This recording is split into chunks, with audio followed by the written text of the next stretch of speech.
নির্বাচনের গরম হাওয়া লেগেছে, লেগেছে, নির্বাচনের গরম হাওয়া লেগেছে। শার্টকোট সব রেখে ঘরে পাঞ্জাবি আর টুপি পরে, শার্টকোট সব রেখে ঘরে পাঞ্জাবি আর টুপি পরে, ভোটের তরে রাস্তায় কেউ নেমেছে, নেমেছে। নির্বাচনের গরম হাওয়া লেগেছে। কাউকে এখন ধরবে হাতে, কাউকে ধরবে পাই, বুড়ো চাচার বলবে ডেকে তুমি আমার ভাই। পকেট থেকে বের করিয়া দিবে টাকার নোট, বলবে আমি জনদরদি, দিও আমায় ভোট। এসব শুনে কলিম চাচা, এসব শুনে কলিম চাচা অনেকখানি রেগেছে, রেগেছে। নির্বাচনের গরম হাওয়া লেগেছে। কারণ কি? কারণ হলো 10 টাকা চাল খাওয়াই চাইলো, খাওয়াইনি। এইবার যে আবার যখন বলছে যে আমি আবার ঠিকঠাক করি দেবানে, তখন বলছে তোর সাথে আর কোনো কথা নেই। পড়বে নেতা উজু ছাড়া কেমন ইমানদার, জানে না কোনটা কিসের নামাজ, কোনটা জানাজার। এমন নেতা আছে না নাই? ঈদের সময় টেলিভিশনে দেখি বলতেছে আগামীকাল সকাল 9টার সময় ঈদুল আজহার জানাজার নামাজ হবে। ঈদুল আজহার কের নামাজ? পড়বে নেতা উজু ছাড়া কেমন ইমানদার, জানে না কোনটা কিসের নামাজ, কোনটা জানাজার। দিবে সালাম পথে ঘাটে দেখলে কোন লোক, মুসলিম কিংবা হিন্দু বৌদ্ধ খ্রিস্টান হয় হোক। বসন্তেরই কোকিল ওরা, বসন্তেরই কোকিল ওরা এমন সাজে সেজেছে, সেজেছে। নির্বাচনের গরম হাওয়া লেগেছে। করবে নেতা জনসভা, বলবে কত কথা, পাশ করিয়া মুছে দেবে গরিব দুঃখীর ব্যথা। ভাঙা রাস্তা করে দেবে পিচের ঢালাই, ঘরে ঘরে কারেন্ট দেবে, লোডশেডিংও নাই। বলে না, বলে না। অথচ আজকে আমি গাড়ির গ্যাস নিতে পারলাম না। আমার দেশের গ্যাস, আমি পাম্পে গেছি, কয় হবে না। পাম্পে লিখেছিস গ্যাস নাই। ডক্টর ইউনূস সরকার সব জায়গায় ব্যর্থ, ডাইরেক্ট বলছে তাতে ফাঁসি হবে। আমার গাড়িতে গ্যাস নেই। আমি এখানে যখন মাহফিল নিছি তখন তো তেলের হিসেব করিনি, গ্যাসের দাম কম সেই হিসেব করি টাকার কথা বলেছি। আজকে যে তেল দিয়ে চালায় আসতে হইলো, গ্যাসের দাম, গ্যাস দিচ্ছে না বলি, এ টাকা তো হুজুরা দেবে না। তাহলে ডক্টর ইউনূস আমার পাশ দিচ্ছে না, কথা কয় না, ঠিক না? ঠিক। কারণ তেল দিয়ে গাড়ি চালালে খরচ বেশি না কম? ডবল খরচ। উনারা ডবল টাকা দেবে আমার। তাহলে এই বাস ডক্টর ইউনূস আমারও দিলে, অথচ পক্ষে কত কথা বললাম।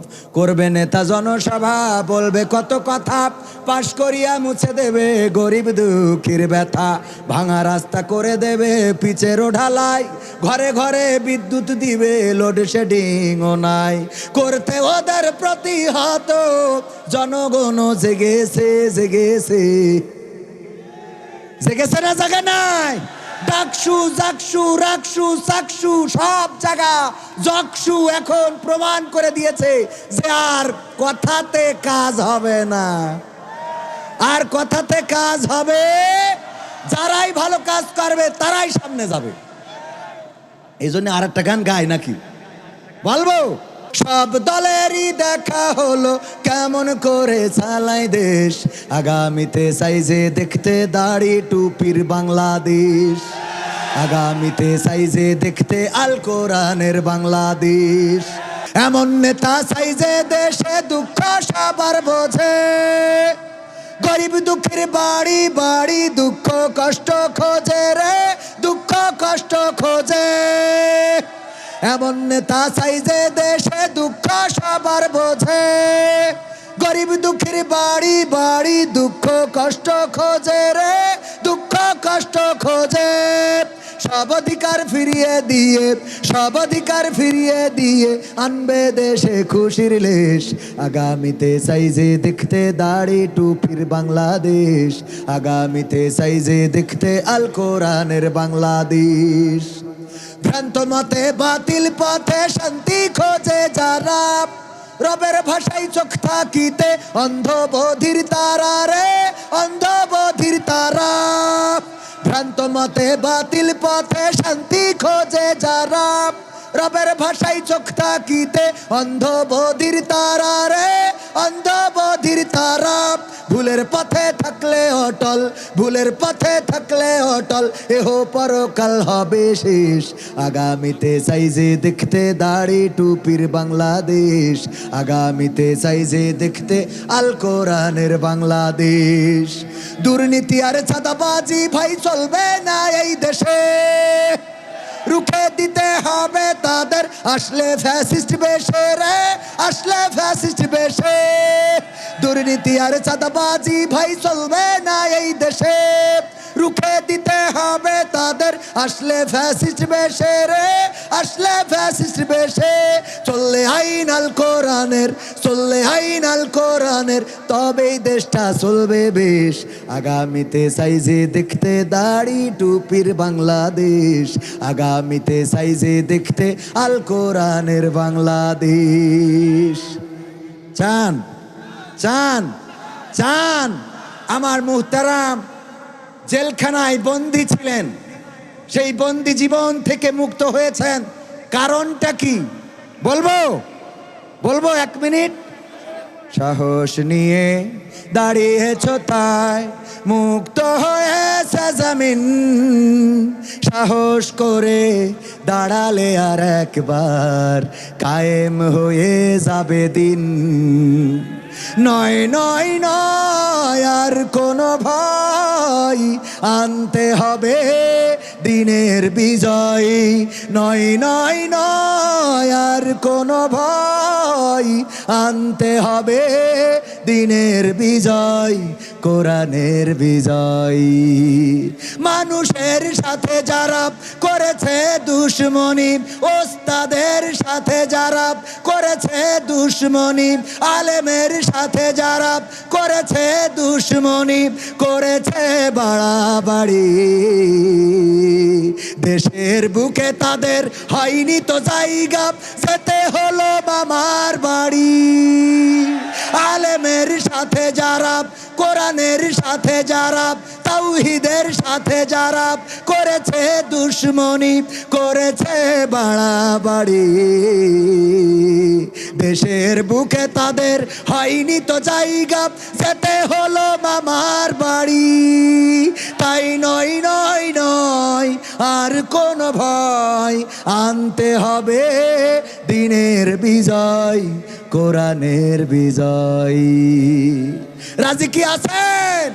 আগামীতে যদি দিন কায়েমের জন্য ডাক আসে, কোরআন বুকে নিয়ে আবু সাঈদের মতো, মুগ্ধের মতো, শান্তের মতো, ওসমান হাদির মতো রাজপথে বিপ্লবীর বেশে রক্ত ঝরিয়ে এই সবুজ জমিনকে যদি রক্তে রঞ্জিত করতে হয়, এই জমিনে তপ্ত রক্ত ঢেলে দিয়ে সেই রক্তের সাগরে সাঁতার কেটে কেটে একটি রক্তাক্ত বিপ্লবী কালেমার পতাকা উড়াতে রাজি কারা কারা দেখতে চায়?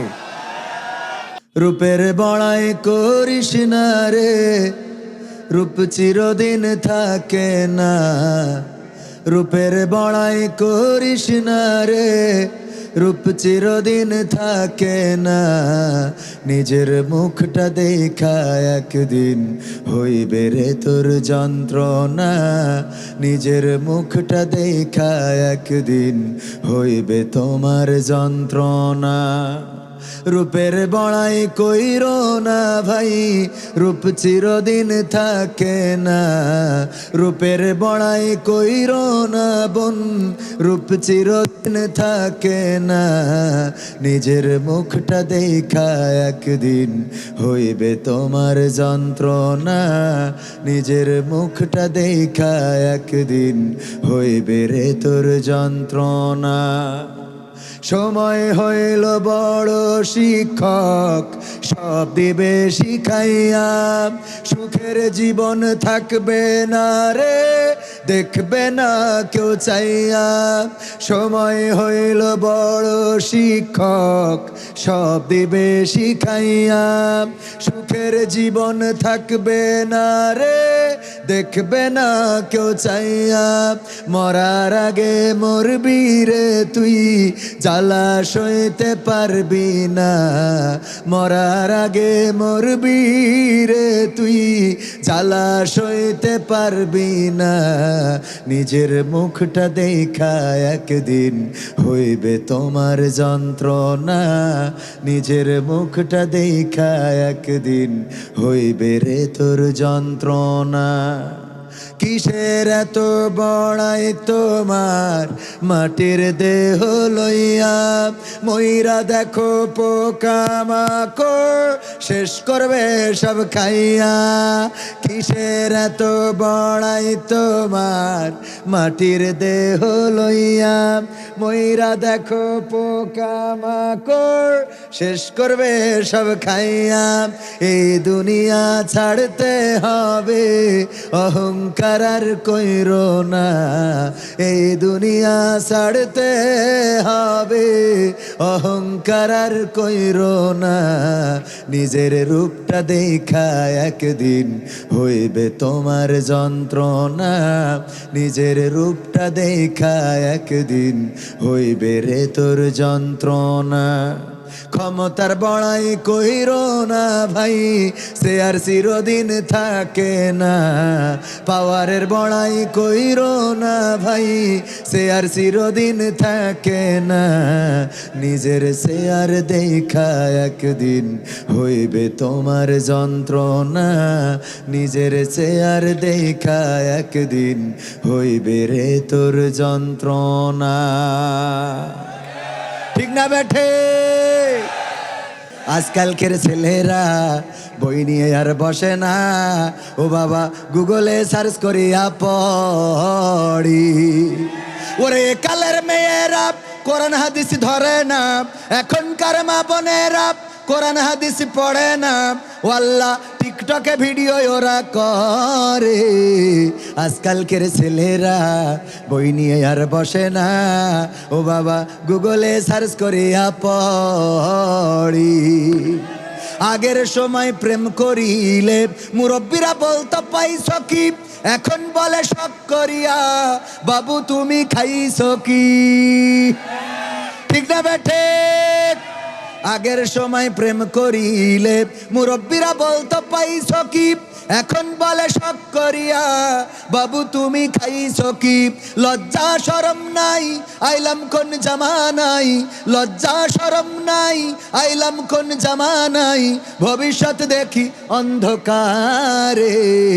আজকালকের ছেলেরা বই নিয়ে আর বসে না, ও বাবা গুগলে সার্চ করিয়া পড়ি। নতুন করে হয়েছে চালু এখন আবার কন্টেন্ট, পরিচয় করাই দেখি এই আমার গার্লফ্রেন্ড। আছে না নাই? কথা বলেন, আছে না নাই? নতুন করে হয়েছে চালু এখন আবার কন্টেন্ট, পরিচয় করাই দেখি এই আমার গার্লফ্রেন্ড। শরমের মাথা খাইয়া গেছে সব পাগল হইয়া, শরমের মাথা খাইয়া গেছে ওরা পাগল হইয়া। ভবিষ্যৎ দেখি অন্ধকারে।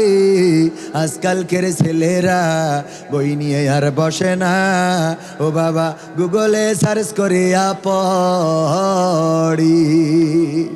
পৃথিবীর মায়া ছেড়ে হলেন ওপারের যাত্রী, মানুষের কাছে তিনি ছিলেন প্রিয়জন, ছিলেন আপোষহীন নেত্রী। পৃথিবীর মায়া ছেড়ে হলেন ওপারের যাত্রী, মানুষের কাছে তিনি ছিলেন প্রিয়জন, ছিলেন আপোষহীন নেত্রী। মানুষের কল্যাণে করেছেন রাজনীতি, উজাড় করে মন প্রাণ। চিন্তা চেতনাই ছিল দেশ আর জনগণ, জনমানুষের কল্যাণ।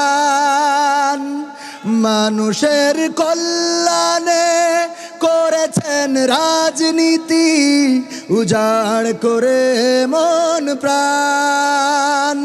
চিন্তা চেতনাই ছিল দেশ আর জনগণ, জনমানুষের কল্যাণ।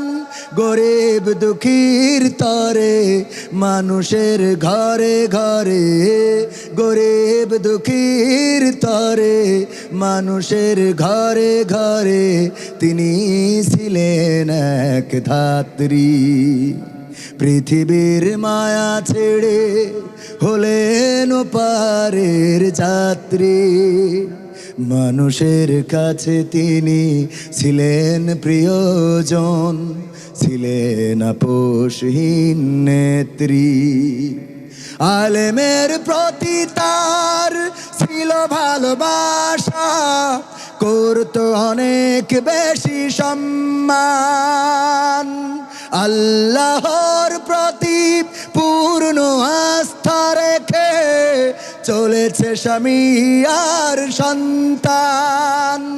আলেমের প্রতি তার ছিল ভালোবাসা, করতো অনেক বেশি সম্মান। আল্লাহর প্রতি পূর্ণ আস্থা রেখে চলেছে স্বামী আর সন্তান। গরিব দুঃখীর তরে মানুষের ঘরে ঘরে, গরিব দুঃখীর তরে মানুষের ঘরে ঘরে তিনি ছিলেন এক ধাত্রী। পৃথিবীর মায়া ছেড়ে হলেন ওপারের যাত্রী। মানুষের কাছে তিনি ছিলেন প্রিয়জন, ছিলেন আপোষহীন নেত্রী। ঠিক না বে ঠিক? তুমি যার লাগিয়া এমবি ভরো তার তো বাটন ফোন। ওরে কেমন করে বুঝবে রে সে, কেমন করে বুঝবে রে সে ডিজিটাল তোর মন। তুমি যার লাগিয়া, তুমি যার লাগিয়া এমবি ভরো তার তো বাটন ফোন। মেসেজ দিলে সিন করে না, দেয় না তো রিপ্লাই।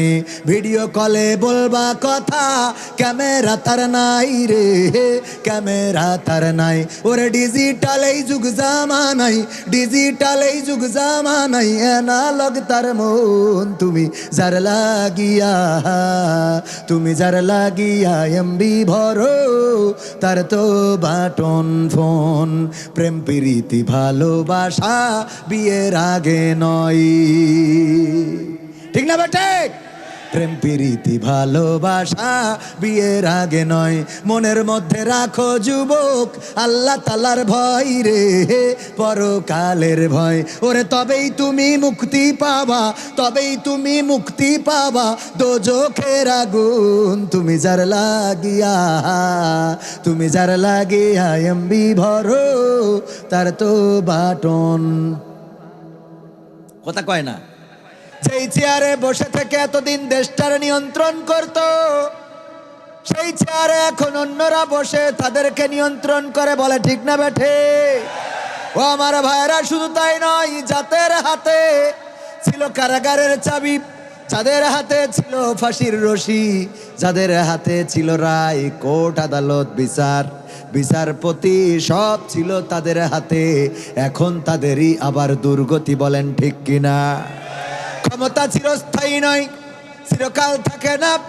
যেই ব্যক্তি নেট বন্ধ করতো সে এখন নেটওয়ার্কের বাইরে আছে, ঠিক না ঠিক? নেট বন্ধ করা মানুষটাই এখন নেটের বাইরে চলে গেছে। মোবাইল হাতে হাতে দেওয়া মানুষটার হাতেই এখন মোবাইল নাই। এই দেশটা যার বাবার সেই দেশে নাই। আহারে, যাদেরকে দেশ ছাড়া করতে চাইলো, যাদেরকে ক্ষমতা ছাড়া করতে চাইলো, যাদেরকে বাংলার জমিনে দেখতে চাই নাই, তারা ডাকসু, রাকসু, সাকসু, জকসু সব জায়গায়, কথা কয় না, সব জায়গায় দেখিয়ে দিয়েছে তোমাদের সিদ্ধান্তের আগে আল্লাহর সিদ্ধান্ত আছে না নাই? আমার আল্লাহ বলেছেন ইউরিদুনা লিউতফিউ নূরাল্লাহি বিআফওয়াহিহিম আল্লাহু মুতিম্মু নূরিহি ওয়ালাউ কারিহাল কাফিরুন। আমার আল্লাহ বলেছেন ওরা চাই মুখের ফু দিয়ে দিনের আলোকে নির্বাপিত করে দেবে। ওরা চায় ওদের ফুৎকার দিয়ে আলেম ওলামাদের পথ চলা বন্ধ করে দেবে। ওরা চায় ফাঁসির কাস্টে ঝুলিয়ে ইসলামী আন্দোলনের নেতৃত্বটা বন্ধ করে দেবে, ইসলামী আন্দোলন নেতা শূন্য করে দেবে। কিন্তু আল্লাহ রাব্বুল আলামিন পরিকল্পনা করে রেখেছেন, তিনি তার দিনের আলোকে প্রজ্বলিত করে রাখবেন। যেই ভার্সিটিতে কথা বলা যায় না, সেই ভার্সিটিতে বিজয় দিয়ে বলে দিলে ভার্সিটিটা তোদের নিয়ন্ত্রণে দিয়ে দিলাম।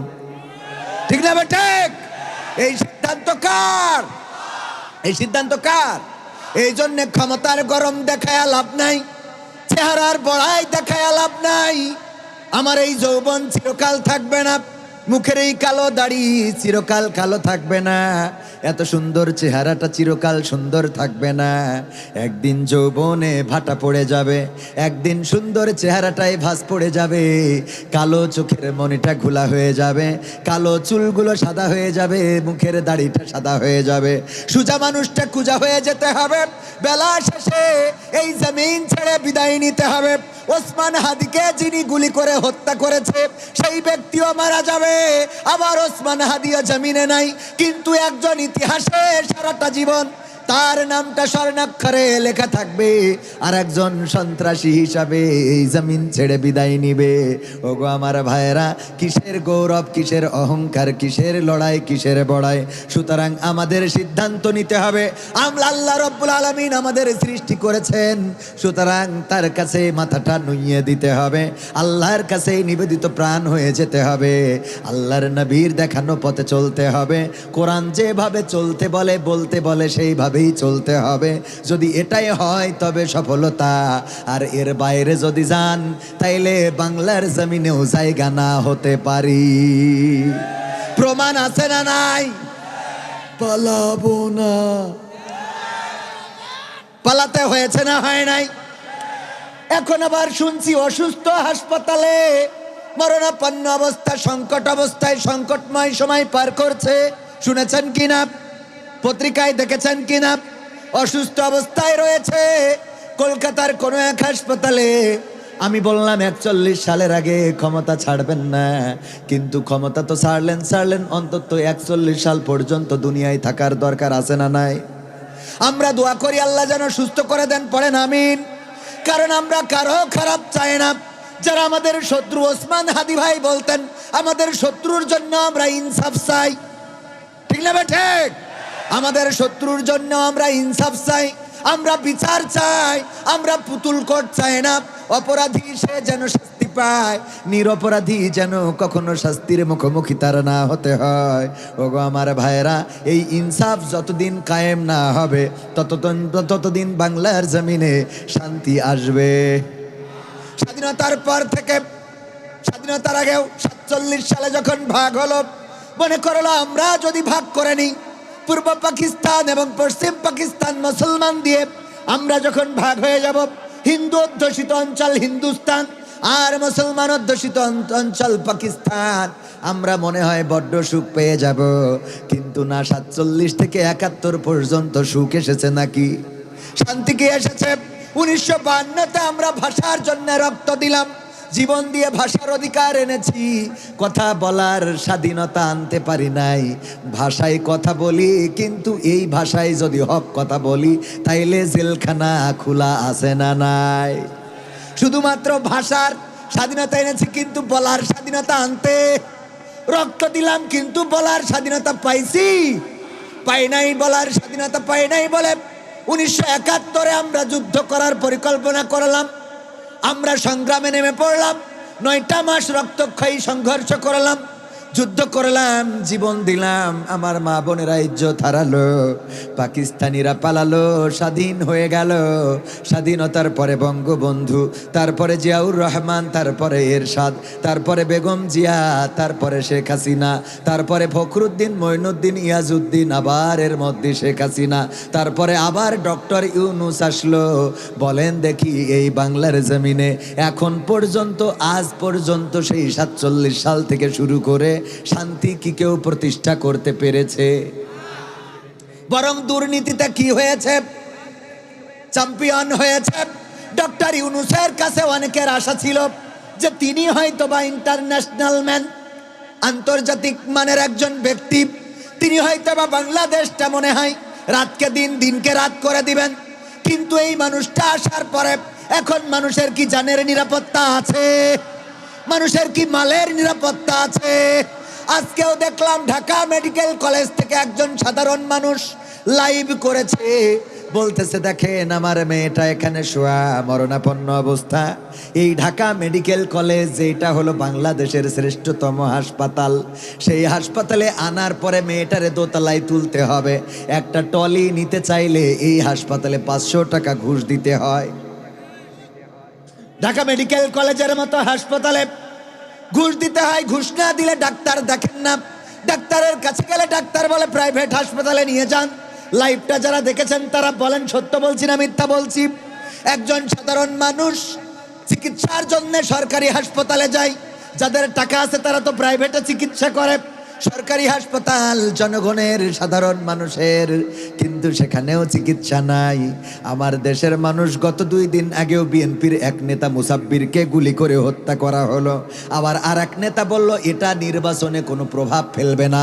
যেই দলে নেতা মারা যাওয়ার পরে যদি দলের নেতা বলে এটা নির্বাচনে প্রভাব ফেলবে না, এমন দল করা জায়েজ নাই। ঠিক না ঠিক? আমার নেতা মারা যায়, আমার নেতা গুলি খায়, আর তুমি বগল বাজাও, এটা হতে দেয়া হবে? নেতা হতে হবে জনগণের সাথে থাকতে হবে। কথা কয় না? জনগণের যদি অধিকারের কথা না বলে তুমি কিসের নেতা? তোমার মতো নেতা বঙ্গোপসাগরে ছুড়ে ফেলবো। দাদাদের গোলামি করা নেতা চলবে না এই দেশে। এই দেশে এই দেশের নেতা চলতে হবে। মাটির কথা যারা বলবে, মানুষের কথা যারা বলবে। এই মাটির কথা বলতেন শহীদ প্রেসিডেন্ট জিয়াউর রহমান। বেগম খালেদা জিয়াও চেষ্টা করেছেন দেশের মানুষের জন্য কাজ করার, কিন্তু সেই দলেও এমন এমন নেতা খুঁজে পায় যারা দেশের স্বার্থ রক্ষার কথা বলে না। আছে না নাই? আছে না নাই? একটা দলের নেতা মারা গেল, স্বেচ্ছাসেবক দলের, ঢাকা মহানগর কোন সাইডের যেন নেতা, হ্যাঁ, সেই নেতার মৃত্যুতে প্রতিবাদ হওয়ার দরকার আছে না নাই? আমরা প্রতিবাদ জানাচ্ছি। এই বাংলাদেশে বিএনপি বলেন, আওয়ামী লীগ বলেন, জামাত বলেন, হেফাজত বলেন, বিনা বিচারে গুলি করে হত্যা করবে। কারা এই হত্যা চালাচ্ছে, গুপ্ত হত্যা, তাদের আইনের আওতায় আনতে হবে। বলেন ঠিক কিনা? আইনের আওতায় আনা লাগবে। প্রতিবাদ করছি, প্রতিবাদ জানিয়ে রাখছি, কারণ একজনের জানমালের নিরাপত্তা দিতে সরকার ব্যর্থ হয়েছে। নিরাপত্তা না দিয়ে মাহফিল বন্ধ করে। অনেক জায়গায় এখন মাহফিলের পারমিশন নিতে হয়। খুন বন্ধ করতে পারে নাই, নির্বাচনকে কেন্দ্র করে নাকি মাহফিলে এখন কথা বলা যাবে না, মাহফিল করা যাবে না নির্বাচনকে কেন্দ্র করে। অথচ নির্বাচনকে কেন্দ্র করে খুন বন্ধ করতে পারে নাই, ধর্ষণ বন্ধ করতে পারে নাই, জেনা বন্ধ করতে পারে নাই, চুরি বন্ধ করতে পারে নাই, ডাকাতি বন্ধ করতে পারে নাই, ছিনতাই বন্ধ করতে পারে নাই। যেইগুলো তাদের যেই কাজের জন্য দায়িত্ব দিয়া সেইগুলো বন্ধ করতে পারে নাই। এসে বলে মাহফিল করা যাবে না। আছে না নাই? এগুলো ভুয়া। কি বলেন? কি সবাই বলেন? কি কি কি কি এগুলো ভুয়া। আইনের চেয়ারে বসে আছে, আইন আদালতের ওসমান হাদির খুনিকে এখন পর্যন্ত ধরতে পারে নাই, মাহফিল বন্ধ করে। এগুলো কি? চেয়ারে বসে আছে, সবগুলো ভুয়া। কাজের কাজ করতে পারে না, আকাম করিবে না। খুন বন্ধ নেই, চুরি বন্ধ নেই, ছিনতাই বন্ধ নেই, দুর্নীতি বন্ধ নেই। হাসপাতালে দুর্নীতি, স্কুলে দুর্নীতি, শিক্ষক নিয়োগে দুর্নীতি, বই নিতে দুর্নীতি, সব জায়গায় দুর্নীতি দুর্নীতি দুর্নীতি। বন্ধ করতে পারে নাই। বন্ধ করবে কি? যে কটা উপদেষ্টা আছে বেশিরভাগ তারাও তো দুর্নীতিগ্রস্ত। ঠিক না বেটা? এসব ভুয়া। চেয়ারে বসে আছে, চেয়ার পাইলেই, এটা ম্যাজিক একটা চেয়ার।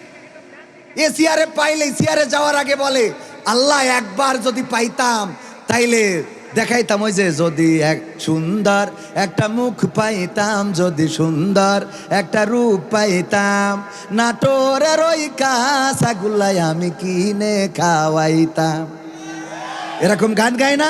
এবার বিয়ের পরে কাঁচাগুলা কি দেখা যায় যে বাটামের পরে রেখেছে। ঠিক না ভাই? ঠিক এই আছে না নাই? বিয়ের আগে কত কথা, তোমাকে দেখলে আমার পিপাসা লাগে না, এমন ছেলে আছে না নাই যারা এখন অনলাইনে সার্চ করে পড়ে?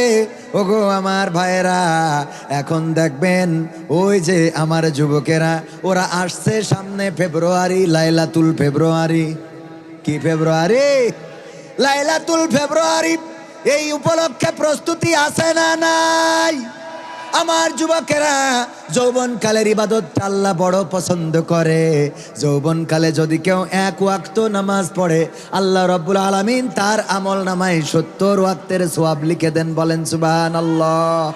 এক ওয়াক্ত যদি কেউ নামাজ আদায় করে, একবার যদি কেউ সিজদা দেয়, যৌবনকালে একবার সিজদা দিলে বৃদ্ধকালে 70 বার সিজদা দিলে যেমন হতো, যৌবনকালে একবার সিজদা দিলে তেমন হয়ে যায়। ওগো আমার যুবক ভাইয়েরা, এই সময় অন্যায় অপরাধ না করে আল্লাহর কাছে মাথা নত করার দরকার আছে না নাই? ও আমার গেটের সামনে দাঁড়ানো ভাইয়েরা, আমার রব বলেছেন, ইকরা কিতাবাকা কাফা বিনাফসিকাল ইয়াউমা আলাইকা হাসিবা। পড়ো তোমার কিতাব, পড়ে তুমি তোমার হিসাব করে দাও। তোমার হিসাব করার জন্য তুমি নিজেই যথেষ্ট। এই কথাটা আল্লাহ রাব্বুল আলামিন বলবেন পরকালের ময়দানে। বান্দাকে আমল নামার কিতাবটা হাতে দিয়ে দিবেন আর বলবেন, তোমার আমলটা তুমি পড়ো, তোমার হিসাবটা তুমি করো। শরীর ভালো আছে ভাইয়েরা আমার? আমাদের আজকের মাহফিলের অতিথি, প্রধান অতিথি, একটু তাকবীর দেওয়া দরকার ছিল। লিল্লাহে তাকবীর, নারায়ে তাকবীর। প্রধান অতিথির আগমন, জনাব আলহাজ অধ্যক্ষ আনোয়ারুল ইসলাম মানু সাহেবের আগমন। মাহফিলের পক্ষ থেকে নারায়ে তাকবীর। আল্লাহ রাব্বুল আলামিন কোরআনের মাহফিলের অতিথি করেছেন, কোরআনের জন্য কবুল করেছেন বলে কোরআনের মাহফিলের অতিথি হতে পেরেছে। বলেন ঠিক না বেঠিক? কোরআনের মাহফিলের অতিথি তো তারাই হতে পারে আল্লাহ যাদেরকে কোরআনের জন্য কবুল করেন, দ্বীনের জন্য কবুল করেন, ইসলামের পথে কবুল করেন। আমাদের আনু সাহেবকে আল্লাহ রাব্বুল আলামিন এই জমিনে কোরআনের জন্য কবুল করে নিন। বলেন আমিন। ও আমার ভাইরা, যেই কথা বলছিলাম, আল্লাহ বললেন, আল্লাহ রাব্বুল আলামিন পরকালে বলবেন, ইকরা কিতাবাকা কাফা বিনাফসিকাল ইয়াউমা আলাইকা হাসিবা। পড়ো তোমার কিতাব, পড়ে তোমার হিসাব তুমি করে দাও। তোমার হিসাব করার জন্য তুমি নিজেই যথেষ্ট। ওই দিন যখন আমল নামার খাতাটা উল্টাবেন, প্রতিটা পাতায় পাতায় দেখবেন কি করেছেন কি করেন নাই। তাস খেলেছেন সেটা এই খাতায় আছে না নাই? দোকানে, চায়ের দোকানে সিনেমা দেখেছেন সেটা পাওয়া যাবে না? যাবে না। ক্রাম বোর্ডের গুলি মেরেছেন সেটা দেখা যাবে। কবে দুর্নীতি করেছেন, অন্যায় করেছেন, অনাচার করেছেন, পাপাচার করেছেন, কদাচার করেছেন, সবগুলো পাওয়া যাবে। আজকের এই মাহফিলটাও এই খাতায় লিপিবদ্ধ থাকবে না? থাকবে না? এটাও পাওয়া যাবে। আল্লাহ রাব্বুল আলামিন যখন খাতাটা পড়তে দিবেন, তখন খাতাটা উল্টাতে উল্টাতে 2026 সাল জানুয়ারি মাসের 9 তারিখ, আজকের এই দিনে দেখবেন আপনি কোরআনের মাহফিলে, শীতের ঠান্ডাকে উপেক্ষা করে কোরআনের মাহফিলে বসা। আল্লাহর যদি বলতে পারেন, ওগো রব দেখো আমি কোরআনের মাহফিলে বসেছিলাম, ঠান্ডা মাটিতে উপর থেকে ঠান্ডা পড়ছিল, নিচে থেকে ঠান্ডা উঠছিল, আমি কোরআনের সম্মানে কোরআনের ইজ্জতে বসেছিলাম, কোরআনের কথা শোনার জন্য বসেছিলাম। আল্লাহ তুমি যদি চাও আমার জীবনের গুনাহগুলো মাফ করে দাও। আমার রবের এত দয়া, এত মায়া, তিনি যদি চান এই কোরআনের জন্য আপনার জীবনের গুনাহগুলো মাফ করে দিতে পারে। বলেন ঠিক কিনা? এই ক্ষমতা আল্লাহর আছে না নাই? এই ইখতিয়ার আল্লাহর আছে না নাই? আল্লাহ রাব্বুল আলামিন যাকে চান তাকে ক্ষমা করেন, আর যাকে চান তাকে অপমানিত অপদস্থ করেন।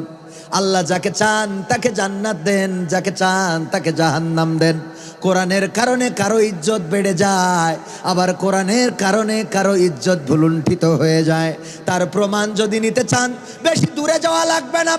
বেগম খালেদা জিয়াও এক নেত্রী, আর শেখ হাসিনাও এক নেত্রী, বাংলাদেশের নেত্রী বেগম খালেদা জিয়া ছিলেন তিনবারের নির্বাচিত প্রধানমন্ত্রী, প্রথম নারী প্রধানমন্ত্রী বাংলাদেশের এবং বিশ্বের, ইসলাম বিশ্বের, মুসলিম বিশ্বের দ্বিতীয়তম নারী প্রধানমন্ত্রী। এই মানুষটা মারা গেল, এই মানুষটার জানাজায় বাংলাদেশের মানুষ প্রমাণ করে দিয়েছে ভালোবাসা কাকে বলে। বলেন ঠিক না বেঠিক? একজন নেত্রীর বাংলাদেশ থেকে খেদিয়ে দিল, বাংলাদেশ থেকে তাড়িয়ে দিল, আর একজন নেত্রীর পাশে বাংলাদেশ দাঁড়িয়ে গেল। বলেন ঠিক না বেঠিক? কারণ কি? কারণ হলো একজন নেত্রী কোরআনের খাদেম যারা, তাদেরকে ফাঁসির রশিতে ঝুলিয়ে বিদায় করেছেন, আর একজন নেত্রী কোরআনের খাদেমদেরকে মন্ত্রী বানিয়েছে। ঠিক না বেঠিক? আলেমদের পক্ষ নিয়ে কথা বলেছেন, মজলুম জনতার পক্ষে কথা বলেছেন, এমনকি ছাত্র আন্দোলনের নেতাদেরকে রিমান্ডে নিয়ে যখন নির্যাতন করা হয়েছে তাদের পক্ষ নিয়ে কথা বলেছেন। জনমানুষের পক্ষে যারা কথা বলে জনগণ তাদের জন্য হয়ে যায়। বলেন ঠিক কিনা? ওমর রাদিয়াল্লাহু তাআলা আনহু প্রতিটা জনপদ জয় করেন, এত জনপদ জয় করেন যেই ব্যক্তি অর্ধ পৃথিবীর শাসনকর্তা হয়ে গেলেন। রোমান সেনাপতি বললেন, যাও একটু দেখে আসো ওমরের সিংহাসনটা কেমন, ওমরের রাজপ্রাসাদটা কেমন, ওমরের দরবারটা কেমন, ওমরের প্রজারা, ওমরের বিশেষ করে ওমর রাদিয়াল্লাহু তাআলা আনহুর যারা কর্মকর্তা কর্মচারী আছে তারা কেমন, একটু যাও দেখে আসো।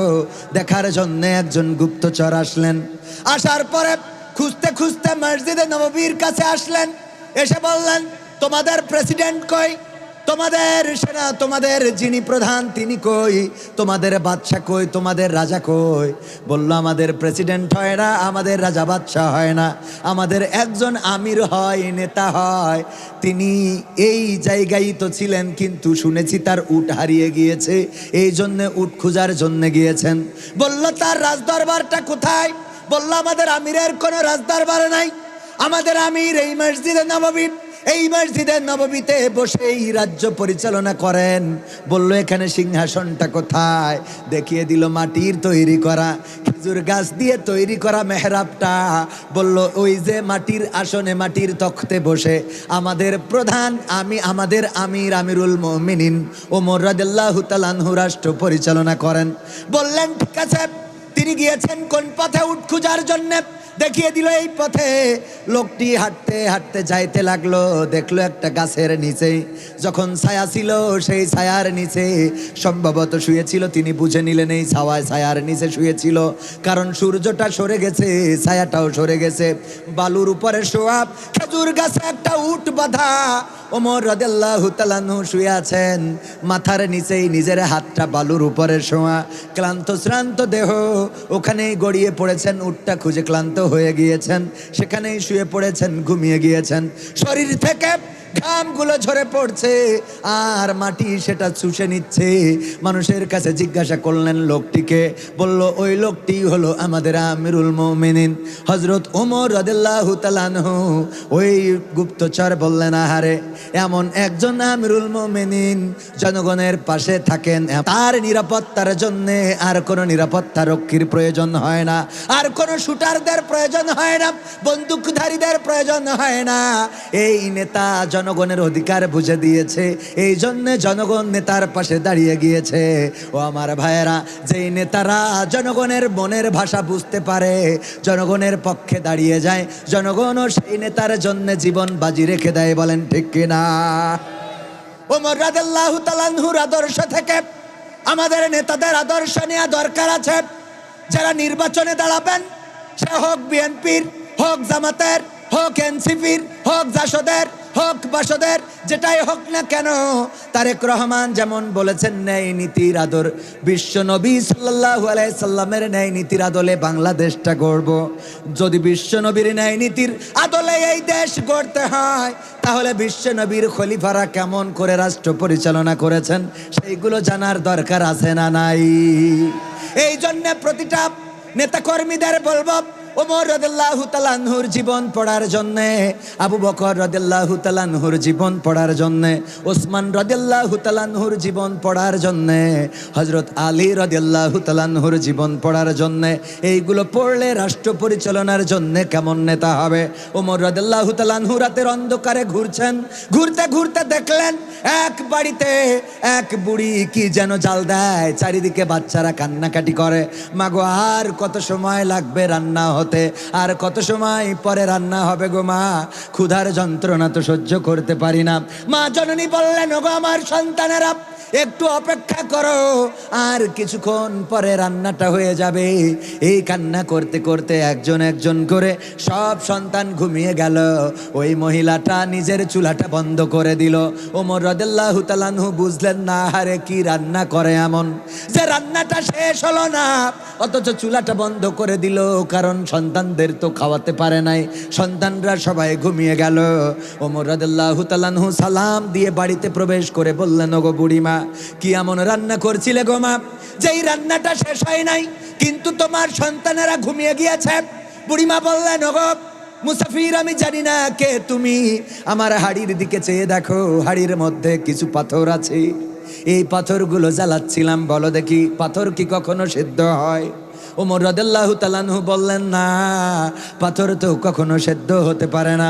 কেন পাথর জ্বালাচ্ছিলেন? বলল, আজ কয়েকটা দিন ধরে আমার বাড়িতে রান্না করার মতো কোনো খাবার নাই, রান্না করার মতো কোনো সম্পদ নাই, রান্না করার মতো কোনো অন্ন নাই, এই জন্যে আমি ছোট ছোট নুড়ি পাথরগুলো খুঁজে আনলাম এবং সেই পাথর আমি হাঁড়িতে জাল দিচ্ছিলাম, এই জন্যে আমার সন্তানেরা ক্ষুধায় কাতর, ওদের সান্ত্বনা দিচ্ছিলাম যে ওরা যেন বোঝে মা কিছু একটা রান্না করছেন, রান্না শেষ হলে খাওয়াবে, এই সান্ত্বনা দেওয়ার জন্যে আমি হাঁড়িতে জাল দিচ্ছিলাম। আমার সন্তানেরা ক্লান্ত হয়ে ঘুমিয়ে গিয়েছে।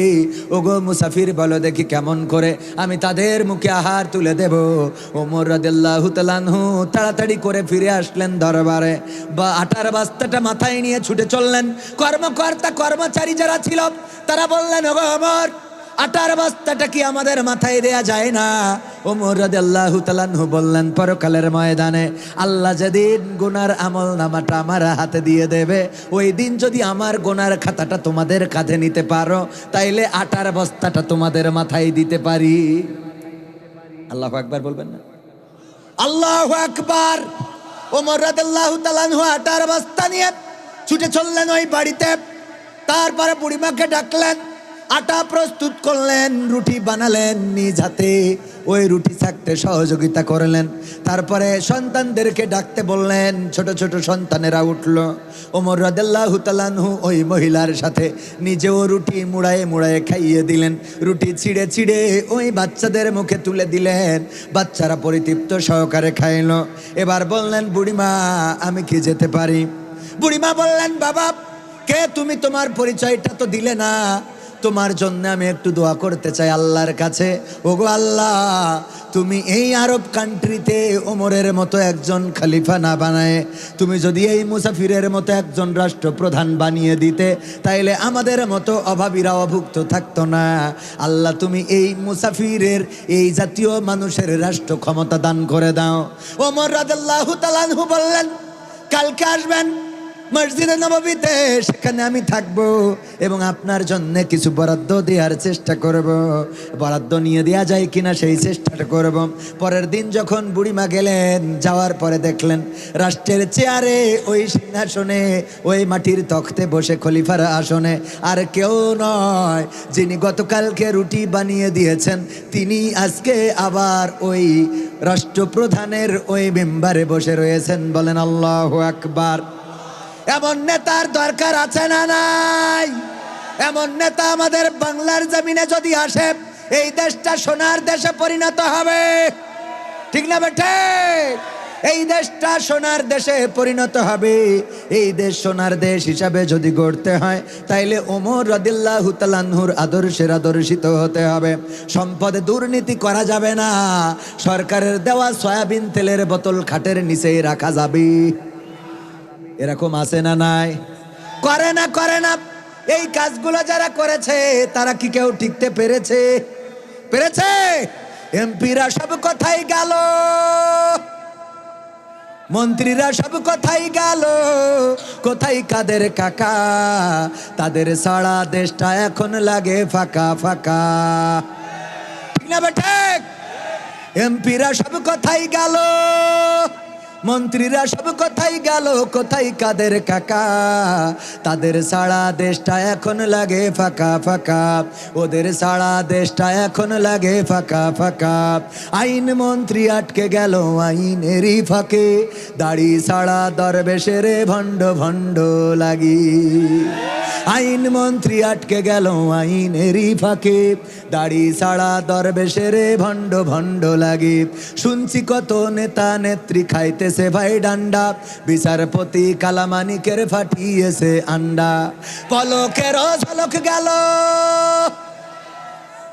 এটা তো সেই এলাকা। পলকের ঝলক গেল, থামিয়ে নেটের চাকা, তাদের সারা দেশটা এখন লাগে ফাঁকা ফাঁকা, ওদের সারা দেশটা এখন লাগে ফাঁকা ফাঁকা। কই গেল সেই সংসদেতে মমতাজের গান, কোথায় গেল হজরত বলা স্বামী মুসলমান। কই গেল সেই সংসদেতে মমতাজের গান, কোথায় গেল হজরত বলা স্বামী মুসলমান। ইনু মেনন দীপু মনি আছে কারাগারে, বাপ করিলেও পাপ কখনো ছাড়ে কি আর তারে।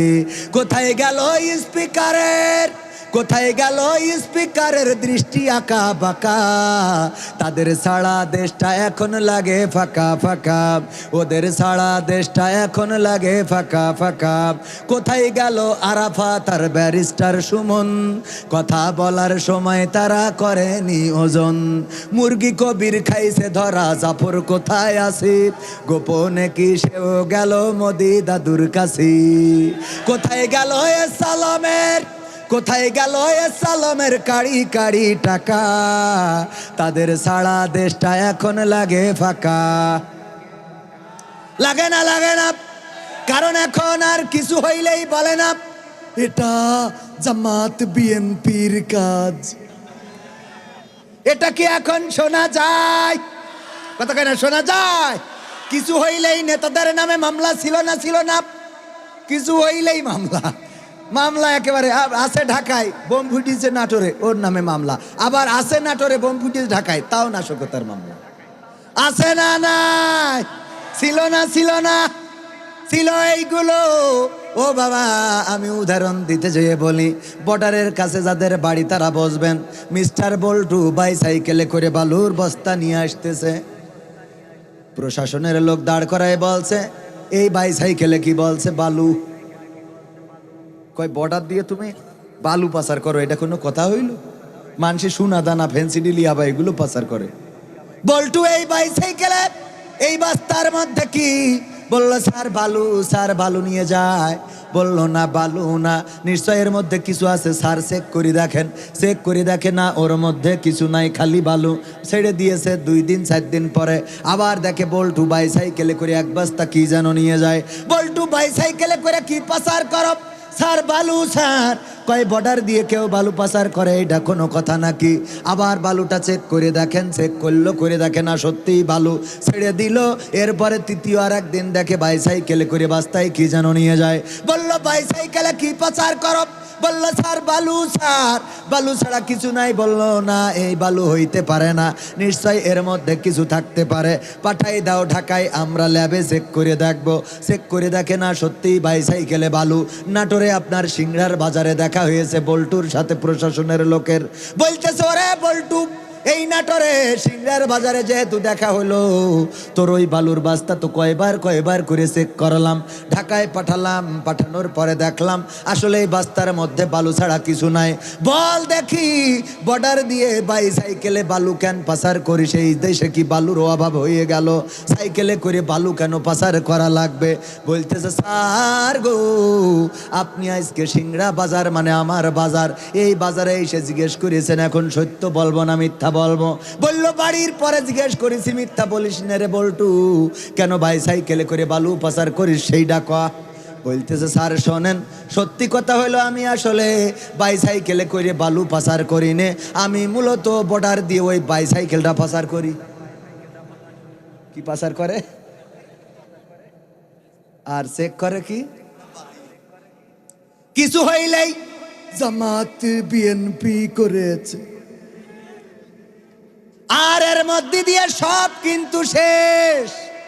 কানাডায় বেগম পাড়ায় বাড়ি, সুইজারল্যান্ডের সুইস ব্যাংকে টাকা, বুর্জ খলিফায় ফ্ল্যাট, সিঙ্গাপুরে ব্যবসা, থাইল্যান্ডে যাই পিকনিকে, অসুস্থ হইলে সর্দি কাশি হইলে মাউন্ট এলিজাবেথে যায়।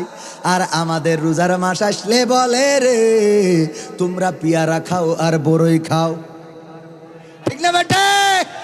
পেয়ারা খাও আর বড়ই খাও রে, আর বলে যে কুমড়ো দিয়ে বেগুনি বানাও, কুমড়ো দিয়ে বেগুনি বানাও, কাঁচা মরিচ শুকায়ে ফ্রিজে রেখে দাও, বর্ষাকালে ভিজাবা আবার জ্যান্ত হয়ে যাবে।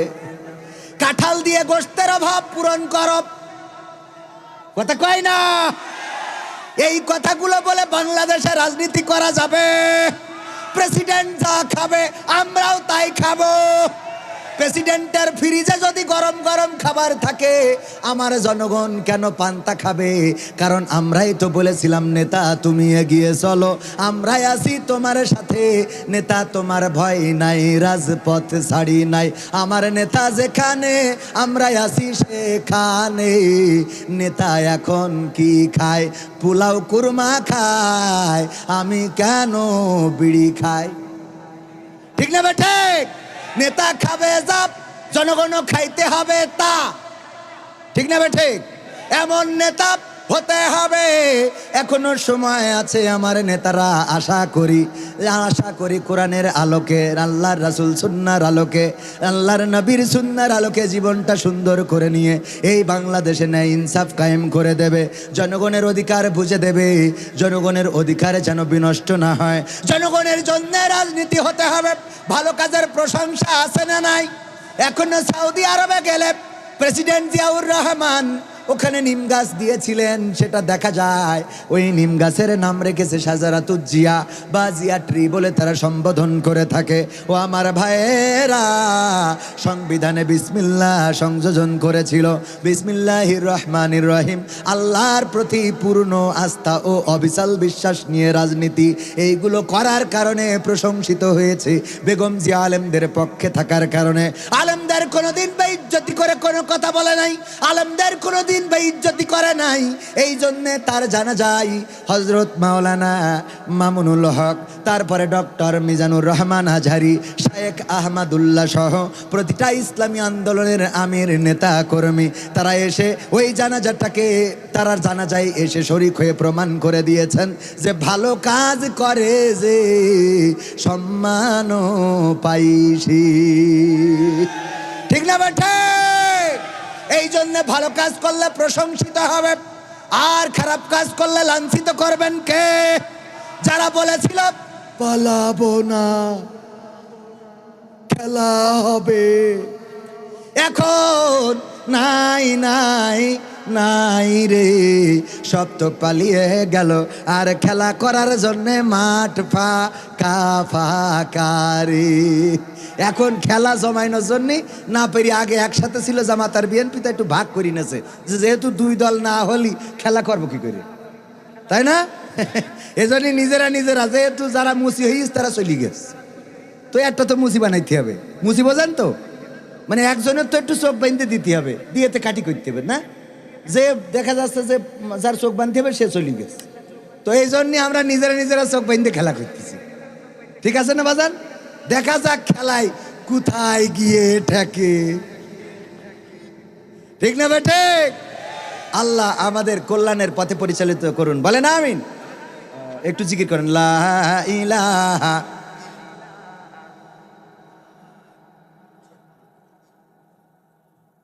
লা ইলাহা। সম্মানিত ভাইরা, আমি কিন্তু এখনো শুরু করিনি, এই দেখেন, শুরু করতে গেলে আগে পোস্টার পড়তে হয় না? পোস্টার দিয়েছে জামিয়া ইসলামিয়া মিসবাহুল উলুম বড় চৌগ্রাম মাদ্রাসা, বলতে হয় কি না? তারপর বক্তাদের নাম, অতিথির নাম। আমি বলেছি কি? আমি ডাইরেক্ট স্টার্ট মেরেছি না? কারণ কি? কারণ হলো যে আমাদের অতিথি আসতে লেট করছিলেন, ওনাকে একটু গ্যাপ দিতে হবে। তো উনি একটু কথা বলে, ওনার তো প্রোগ্রামের শেষ নাই, এখানে প্রোগ্রাম, আমরা আর কয়টা মাহফিল করি, মাহফিল তো উনাদের। ওনারা যদি মাহফিল করি টাকা নিত তাইলে আমাদের থেকেই মেলা বড় লোক হয়ে যেত। কারণ প্রতিদিন 4টা-5টা করে মাহফিল, এরকম না, তারও বেশি মনে হয়, 4-5টা মাহফিলে যাইতে হয়। তো যাই হোক, নসিবটা ভালো যে টাকা নেয় না দেয়, ঠিক না ভাই? ঠিক, টাকা নিলে অনেক টাকার মালিক হয়ে যেত। তো মুহতারামের ব্যস্ততা আছেন, আমরা জনাব শ্রদ্ধাভাজন আলহাজ অধ্যক্ষ আনোয়ারুল ইসলাম আনু সাহেবকে একটু সুযোগ দিচ্ছি। উনি আপনাদের সাথে সালাম বিনিময় করে তারপরে ওনার অন্য প্রোগ্রামের ব্যস্ততায় যেতে হবে। প্রতিদিনই তো ব্যস্ততা। আল্লাহ রাব্বুল আলামিন ওনাকে দিনের জন্যে কবুল করুন, পড়ছি আমিন। তো ওনার কথাগুলো আমরা ধৈর্য সহকারে শুনবো। আমার দাঁড়ানো ভাইয়েরা এবার আসবেন, এবার কিন্তু উনি বক্তৃতা দেওয়ার পরে তারপরে ফাটাফাটি শুরু হবে, খেলা হবে। মানে আল্লাহ মানুষকে খুশি করতে 1400 বছর আগে যেই নবী এসেছিলেন মানুষের কল্যাণের জন্যে, মানুষের মুক্তির জন্যে, যেই পরকালের ময়দানে বিশ্ব নবী সাল্লাল্লাহু আলাইহি সাল্লাম ছাড়া আপনার পরিচয় নিয়ে কেউ দাঁড়াবে না, না নেতা, না পিতা, না মা, না ভাই, না বোন, না স্বজন। ওই দিন একজন, অনলি ওয়ান পারসন শুধু আপনার পরিচয় নিয়ে দাঁড়াবেন, তিনি হলেন আখিরি জামানার পয়গম্বর হযরত মুহাম্মদ সাল্লাল্লাহু আলাইহি ওয়াসাল্লাম। তিনি ছাড়া আপনাকে ওই হাসরের ময়দানে কোনো আপনজন পরিচয় দিবে না। অথচ সেই নবীকে পর্যন্ত অস্বীকার করার উম্মাত আছে না নাই? সেই নবীর আদর্শের বিরুদ্ধে কথা বলার উম্মাত আছে না নাই? সেই নবীর নীতি পছন্দ হয় না, আছে না নাই? সেই নবীর দাড়ি মুখে রাখলে সেটা টেনে অপমানিত করে, আছে না নাই? সেই নবীর সুন্নাহ টুপি ভোটের সময় ছাড়া মাথায় দেয় না, আছে না নাই? ঠিক না বে ঠিক? তো এই জন্যে আল্লাহর নবীকে পর্যন্ত, আল্লাহর নবীও এই মানুষের খুশি করতে পারেন, তো আমার মতো অধম আমি নাটোরের সিংড়ার সবাইকে খুশি করে পলকের মতো ঝলক দেখাবো, এটা হবে না, এটা সম্ভব হবে না। সুতরাং একটু মনোযোগ সহকারে যদি আপনারা সহযোগিতা করেন আর আমিও যদি বলার সুযোগ পাই, তাইলে সেটা আমার এবং আপনাদের কাজে লাগবে। কার কার কার কাজে লাগবে? আমার কেন কাজে লাগবে? আমার আপনাদের দরকার, পরকালের ময়দানে আমিও বিপদে পড়ে যাব। আমারে আল্লাহ রাব্বুল আলামিন ধরে বলবে, তুই মাহফিল করি যে টাকা নিতি সেটা কোন হাদিসে আছে? কথা কয় না, কনে পাইছো এত টাকা নিয়ার? না আপনি হুজুরির কবে না, তুই নিছিস মাফ করে দিলাম। আমার এমন অনেক অপরাধ আছে, যেই অপরাধ মা জননী যদি জেনে যেত ভাত রান্না করে খাওয়াতো না। এমন অনেক অপরাধ আছে, যেই অপরাধ যদি আমার পিতা জেনে যেত বাড়িতে জায়গা দিত না। এমন অনেক অপরাধ আছে, যেই অপরাধ আমার স্ত্রী যদি জেনে যেত সংসারটা টিকতো না। এমন অনেক অপরাধ আছে, যেই অপরাধ আমার সন্তান জেনে গেলে বাবা বলে ডাকতো না। এমন অনেক অপরাধ আছে, যেই অপরাধ গ্রামের মানুষ যদি জেনে যেত আমাকে মসজিদে ঢুকতে দিত না। এমন অনেক অপরাধ আছে, যেই অপরাধ যদি আজকে আপনারা জেনে যেতেন এই মাইকে গলাবাজি করতে দিতেন। এমন অনেক অপরাধ আছে পৃথিবীর কোনো মানুষ জানে না, জানি আমি আর জানে আমার আল্লাহ। জানেন কে? আল্লাহ রাব্বুল আলামিন জানেন। এমন অনেক অপরাধ আছে যেটা লোক সমাগমে, লোকের সামনে, লোক সম্মুখে যদি প্রকাশ হয়ে যেত তাইলে আমার ওয়াজ শোনার মতো মানুষ পাওয়া যেত না। ও আমার ভাইয়েরা, এমন অপরাধের অপরাধী আমি। পরকালের ময়দানে বিপদে যখন পড়ে যাব, এই সিংড়ার কোনো একজন মানুষের সাথে যদি দেখা হয় হাসরের মাঠে, দেখবেন যে আমি বাঁ দিকে চলে যাচ্ছি জাহান্নামের দিকে। আপনারা বলবেন, হুজুর ওই দিকে তো জাহান্নাম কেন যান? ওই দিকে তো জাহান্নাম কেন যান আপনি? বলবো, আমার তো কিছু করার নাই, আটকে গিয়েছি আমি, বিপদে পড়েছি আমি। কারণ কি হুজুর, আপনার ওয়াজ শুনে আমরা নামাজি হয়েছিলাম, রোজাদার হয়েছিলাম, দাড়ি রেখেছিলাম, টুপি পরেছিলাম, ভালো কাজ করার কারণে আল্লাহ জান্নাত দিয়েছে, আর আপনি যান জাহান্নামে, এটা কেমন কথা? আমি বলবো, বাবা রে, আমি যা বলতাম তা আমি কাজে করতাম। এরকম আছে না নাই? যা বলতাম কাজে করতাম না। আল্লাহ আমার এই জন্য আজকে জাহান্নাম দিয়েছে। সিংড়ার কোনো মানুষ যদি বলে, যদি সুযোগ পায় যে ওগো বান্দা, জান্নাতি বান্দা, তোমার কোনো চাওয়া আছে নাকি? কোনো একজন যদি বলেন, আল্লাহ আমার একটু চাওয়া ছিল, এক হুজুর আমাদের ওখানে 65তম অধিবেশনে ওয়াজ করতে গেছিল, কবির বিন সামাদ নামে নাম। এই মানুষটা আজকে তুমি তারে জাহান্নাম দিয়ে দিয়েছো আল্লাহ, আমাকে তো তুমি জান্নাত দিয়ে ধন্য করেছো, আমাকে জান্নাত দিয়ে সম্মানিত করেছো আল্লাহ। তুমি যদি পারো দয়া করে ওই কবির বিন সামাদকে একটু ক্ষমা করে দাও। হতে পারে এই সিংড়ার কোন মানুষের অনুরোধের কারণে আমার রব আমাকে ক্ষমা করে জান্নাতি বানিয়ে দিতে পারেন। বলেন সুবহানাল্লাহ। আল্লাহ ওসিলা তালাশ করবেন।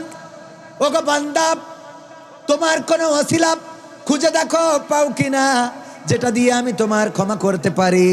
আল্লামা সাঈদীর একটা বয়ান শুনেছিলাম, তিনি বললেন যদি কোনো বান্দাকে আল্লাহ ক্ষমা করতে চান, ওই বান্দাকে ডেকে নিবেন, পর্দার আড়ালে নিয়ে নিবেন। বান্দার আর আল্লাহর মাঝখানে পর্দা, বান্দার আল্লাহর মাঝখানে না, অন্য মানুষের মাঝখানে পর্দা দিয়ে দিবেন। আল্লাহ এবং তার সেই বান্দাটা থাকবে। আল্লাহ জিজ্ঞাসা করবে, ওগো আমার বান্দা, অমুক রাতে কি তুমি এই অপরাধ করেছিলে? বলবো আল্লাহ করেছিলাম। অমুক দিন কি তুমি এই অপরাধ করেছিলে? বলবো আল্লাহ করেছিলাম। অমুক দিন কি তুমি এই কাজটা ঘটিয়েছিলাম আল্লাহ। আল্লাহ বলবেন, তোমার এই অপরাধের জমিনের উপরে কোনো সাক্ষী নাই, আমি আল্লাহ গফুর, আমি আল্লাহ গফফার। আমি তোমার এই অপরাধের সাক্ষী না থাকার কারণে তোমার আড়ালে ডেকে নিয়ে জিজ্ঞাসা করলাম, আরে তুমি তোমার অপরাধ স্বীকার করে নিয়েছো। স্বীকার করার কারণে বান্দা আমি তোমার গোটা জিন্দেগির অপরাধ ক্ষমা করে জান্নাতি বানিয়ে দিলাম।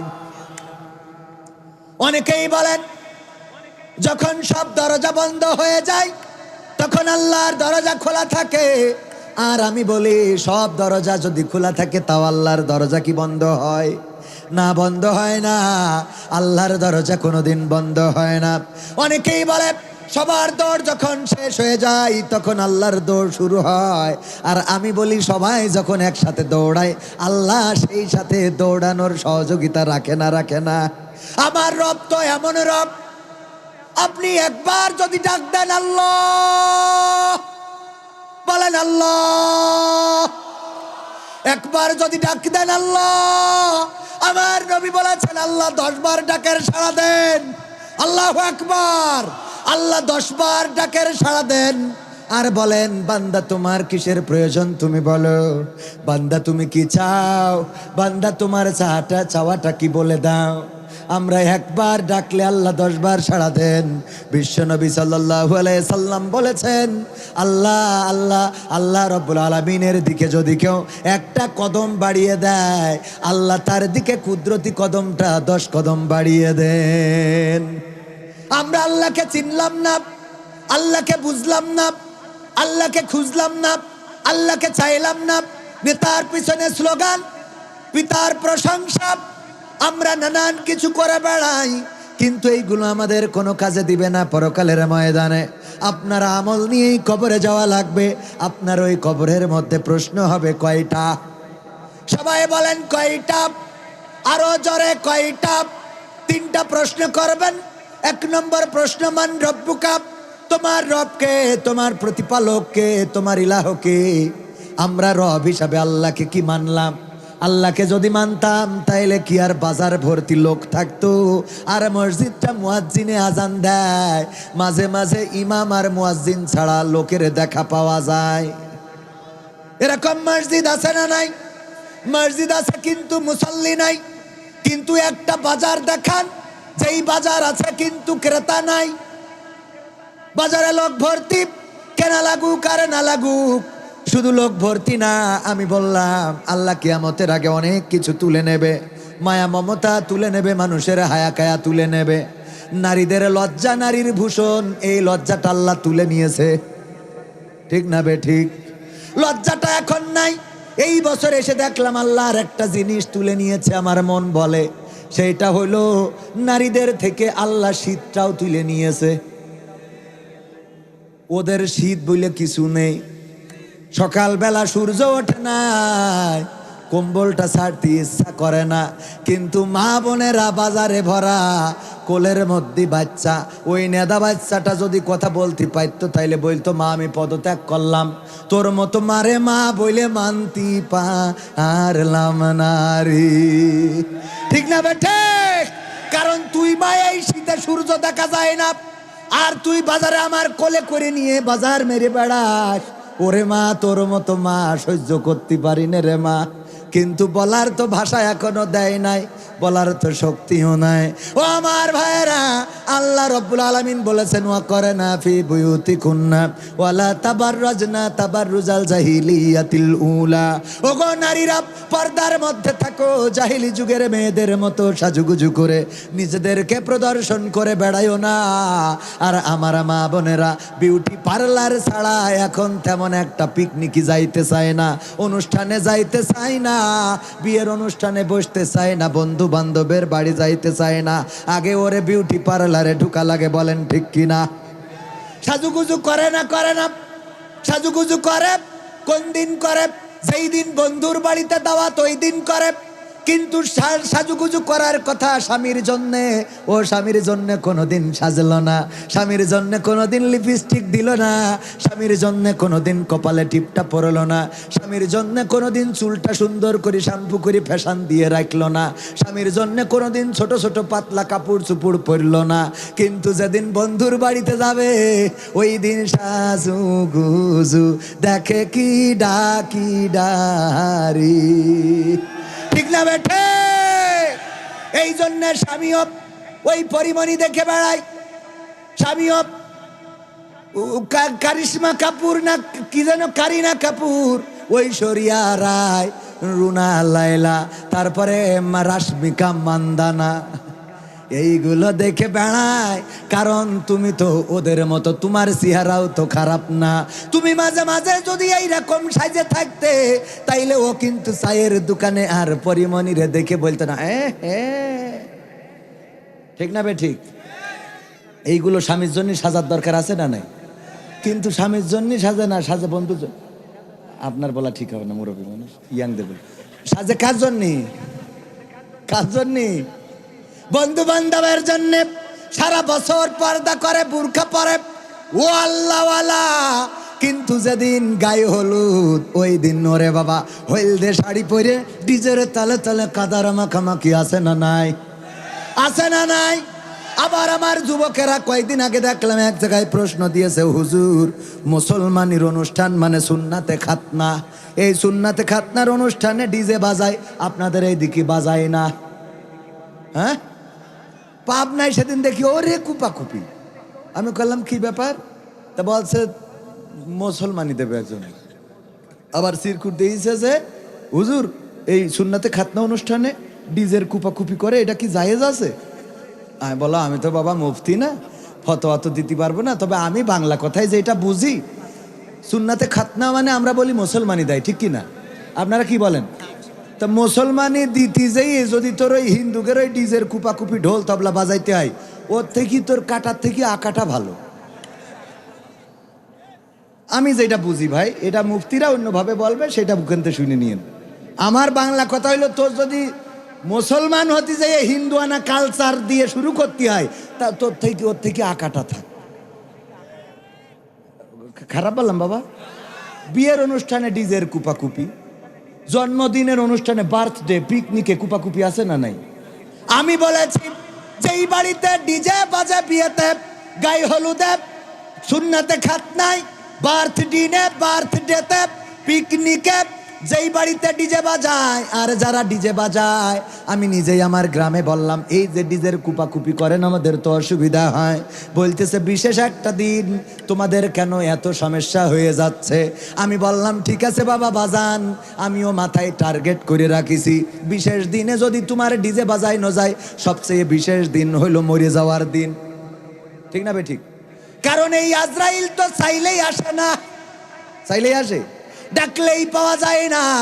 মারা যাওয়ার জন্য সিদ্ধান্ত নিছেন প্রেমিক প্রেমিকা দুইজনে একসাথে আমাদের বিনোদিয়া পার্কে বিষ তেল খেয়েছে, যে এই দুনিয়ায় যেহেতু এক হতে পারলাম না, মরে যেয়ে জাহান্নামে যেন একসাথে থাকতে পারি, দুইজন বিষ তেল খেয়েছে। ও বাবা, ছেলে মরে ভূত হয়ে গেছে, কিন্তু মেয়ে বেঁচে গেছে রে।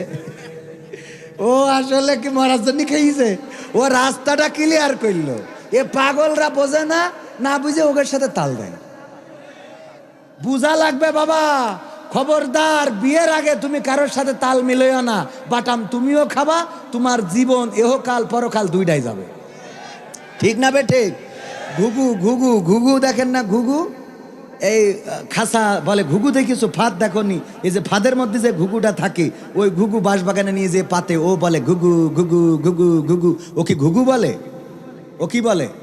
তোমায় দেখলে মনে হয় 1000 বছর তোমার সাথে ছিল পরিচয়, বান্ধবী ছিল পরিচয়। হ্যাঁ, এবার ওই পাশের ঘুঘু বলে, ও সাথী রে যেও না কখনো দূরে। পাশের তে আর এক ঘুঘু বলে, এই খবরদার ওর সাথে তাল মিলিস না। কেন? বলছে তুই তো জানিস না, ও আমি কিতাবে পাইছি, ওখানে একটা খাসা আছে, সেই খাসার মধ্যে ফাঁদ পাতা, ও কিন্তু খাসার ঘুঘু, ও তোর এই যে প্রেমের ফাঁদে ফেলে ও ডাকি নিয়ে ওখানে যাবি, পা দিবি, খ্যাচ করে আটকে যাবি। তাই কলি হবে, ও কত ভালোবাসে আমার, ও ডাকতেছে, বলছে পড়ে না চোখের পলক। হ্যাঁ, বলছে খবরদার, এরপরেও কথা আছে। কি?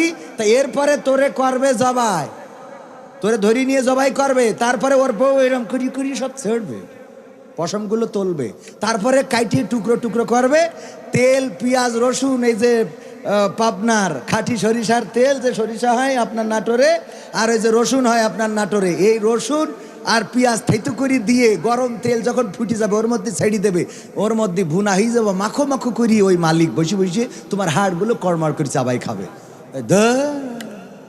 তোরও কথা, এ কথা শোনে কিডা? হ্যাঁ, এই বইলে ঘুঘুর সাথে তাল মিলাইয়ে যখন গেছে, ফাঁদে আটকা পড়ে না? পড়ে না?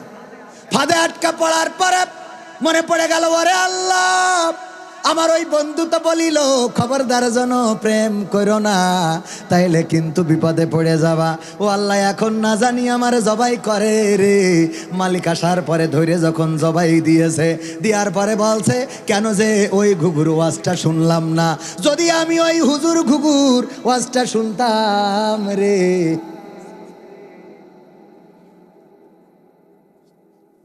যদি ওই ঘুঘুর ওয়াজটা শুনতাম, তাইলে জবাই হওয়া লাগতো না। না জানি আবার ঝুড়া শুরু করে, এবার ঝুড়া শুরু করেছে।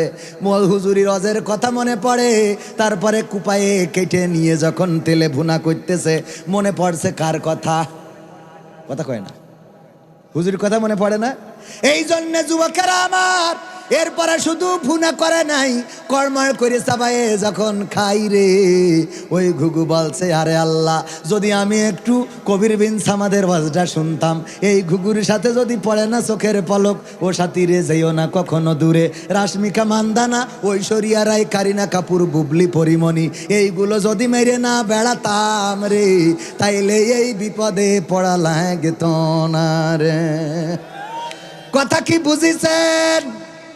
তাইলে কি প্রেম প্রীতি বিয়ের আগে করা যাবে? যদি করো বিপদে পড়বা, দুনিয়ায় তো তোমার মাজা যাবে, আর অনেক কিছু যাবে রে, আর পরকালে বাটাম আছে না নাই? আবার দুনিয়ায় যার সাথে তুমি লাইন মারো আমার যুবকেরা, ওই মেয়ে যদি কালা কুদুড়ে দাঁত উঁচো কোনো সরকারি চাকরিজীবী পায়, তাইলে তোমার ছেড়ে তার সাথে চলে যাবে, তুমি ফোন দিবা, দেওয়ার পরে বলবে, আমারও অনেক ইচ্ছা ছিল, কিন্তু আব্বা আম্মার কারণে পারলাম না। ওরে নায়িকা আমার, ঠিক না বেঠে? অথচ যেদিন দেখতে গেল, আমাদের সভাপতি সাহেব দেখতে গিয়েছে, যে বলল, মা সময়টা তো খারাপ, যুগ যাবে না ভালো ভালো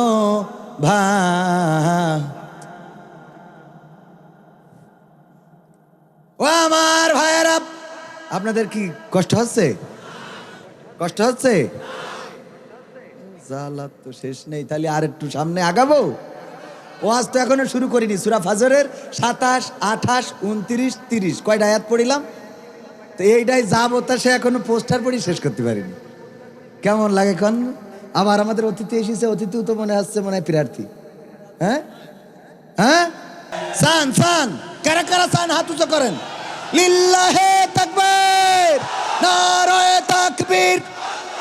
আল কোরআনের আলো, আল হাদিসের আলো, আমার নেতা তোমার নেতা, বাংলাদেশ বাংলাদেশ, ইনকিলাব ইনকিলাব, ঢাকা না দিল্লি, ঢাকা না দিল্লি, ঢাকা না দিল্লি। নারায়ে তাকবীর, লিল্লাহে তাকবীর। আমার নেতা তোমার নেতা, আমার নেতা তোমার নেতা। আমরা সবাই রাসূল সেনা, ভয় করি না বুলেট বোমা। নারায়ে তাকবীর। হাত উঁচু করেন একটু, হ্যাঁ টান টান করেন জোরে, হ্যাঁ মুট করেন, মুট করেন, ছাড়েন, মুট করেন। কি ফাইন লাগছে, মুট করেন, ছাড়েন, ফাইন লাগছে। বাম হাতটা নামান, ডান হাতটা এবার, ডান হাত কল্যাণের হাত। এটা কিসের হাত? আল্লাহ নবী সাল্লাল্লাহু আলাইহি সাল্লামকে আদম আলাইহিস সালামকে সৃষ্টি করার পরে দুই হাত আল্লাহ মুট করি বললে কোন হাতটা চয়েস করবা? আদম আলাইহিস সালাম বললেন আমি ডাইন হাতটা চয়েস করলাম। অথচ আল্লাহর দুইটা হাতই কুদরতের, আলহামদুলিল্লাহ। তো ডাইন হাতটা, এটা আদম আলাইহিস সালাম আল্লাহর ডাইন হাত যেটা নিজের সেটা চয়েস করেছেন, তার মানে এটা একটু বরকতময়। হাত উঁচু করেন, হ্যাঁ এবার মুট করেন শক্ত করে, খুলবেন না, মুট করি পকেটে ঢুকান। নিজের পকেটে না থাকলে পাশের ডাই একদম। আমার স্বেচ্ছাসেবকরা যাচ্ছে, আমিও ঢুকাইছি পকেটে যা আছে আল্লাহর রাস্তায়। এই যে যা টাকা পয়সা বাঁচাইলাম পথে, তা দিয়ে থুয়ে গেলাম। আমার রব বলেছে ইয়া আইয়ুহাল্লাযীনা আমানু লিমা তাকুলুনা মা লা তাফআলুন। এমন কথা বলবা না যা কাজে করবা না। আমি ঢুকাবো না, আপনাদের হাত ঢুকালে হবে? কাবুরা মাকতানে ইনদাল্লাহি আন তাকুলু মা লা তাফআলুন। এটা অত্যন্ত অপছন্দের আল্লাহর কাছে যে নিজে বইলে কাজে করো না। আমি মেরে দিছি, এবার আপনারা মারেন। এবার এখানে মাদ্রাসার এতিমদের জন্য আপনারা টাকা দিলে গানটা পুরাটাই শোনাবো। ওইটা এখনো তো বাকি, ওইটা শুনতে হবে না বাবা। আমার তো গান খালি মনের মধ্যে আকুপাকু করতেছে। এই যে 100টার উপরে এই বইয়ে গান লেখা। আল্লামা সাইদির একটা বই আছে এখানে, আপনারা এই দুইটা বই 100 টাকা করে দাম, দুইটা বই 200 টাকা। আপনারা চাইলে সংগ্রহ, একটা আব্দুল্লাহ আল আমিন এবং মুফতি আমির হামজা ভাই সম্পাদনা করেছেন। আর এটাই আমি যত সঙ্গীত গাই সমস্ত সঙ্গীত লেখা এখানে আছে, চেষ্টা করবেন নেয়ার জন্য। আল্লাহ কবুল করুন, বলেন আমিন। এবার আসেন, আল্লাহ বলেছেন ইন্নাল্লাহা ইশতারা মিনাল মুমিনিনা আনফুসাহুম ওয়া আমওয়ালাহুম বিআন্না লাহুমুল জান্নাহ।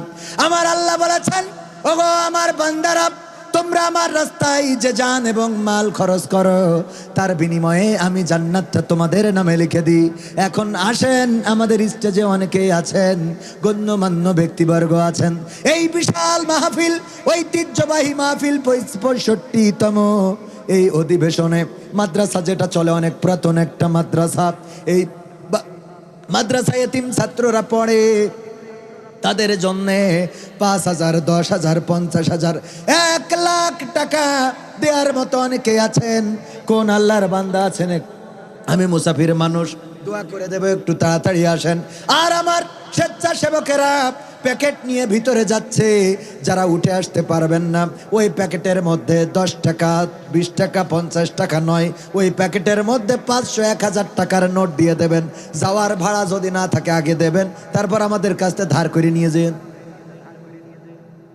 যাওয়ার ভাড়াও দিয়ে দেন আজকে, দিয়ে তারপরে এসে বলবেন হুজুর আবেগে দান করে ফেলেছি। ওই গোলাম রব্বানী ভাই বললো যে যার যা আছে পকেটে দিয়ে দেন। প্যাকেটে একজন 2 প্যাকেট আকিস বিড়ি দিয়েছে, দিয়ে আবার লিখে দিয়েছে হুজুর আমি তো 2 প্যাকেট আকিস বিড়ি কিনিলাম, তা আমার টাকা নেই, ওই 2 প্যাকেটই দিছি। আমার দাবি হইলো 1 প্যাকেট কমিটি দিয়ে আর 1 প্যাকেট আপনি বাড়ি যেয়ে টানবেন। রংপুরে গোলাম রব্বানী ভাইয়ের মুখী শুনে। এখন আপনারা যদি চান সেও দেন, আমরা পাইছি খাবার নেই। আজ আবার সেই বিড়ি নিয়ে এক কথা বলি তো বিপদে পড়ে গেছে। এক প্রার্থী বলিছে যে আপনারা বিড়ির সুখ টান দিয়েও যদি আমাদের পক্ষে ভোট চান, তাও আল্লাহ ক্ষমা করে দিতে পারে। এই বললে তো খুব বিপদে পড়ে গেছে না বাবা, এত বলতে হবে কেন? বিড়ি যারা খায়, সেদিন একজন বলছে হুজুর ইসলাম যদি ক্ষমতায় যায় তাহলে ইসলামী বিড়ি বইলে কিছু হবে কিনা। তা আমি বললাম কেন? তা বলছে আপনারা তো ইসলামী ব্যাংক বানাইছেন যাতে সুদ না হয়, ইসলামী বিমা বানাইছেন যাতে ওইটাই লেনদেন করলে কোনো গুনাহ না হয়, ইসলামী টিভি বানাইছেন যেটা দেখলি সোয়াব আছে, ইসলামী ফেসবুক, ইউটিউব, ইসলামী বই, সাহিত্য সব তো বানাইছেন।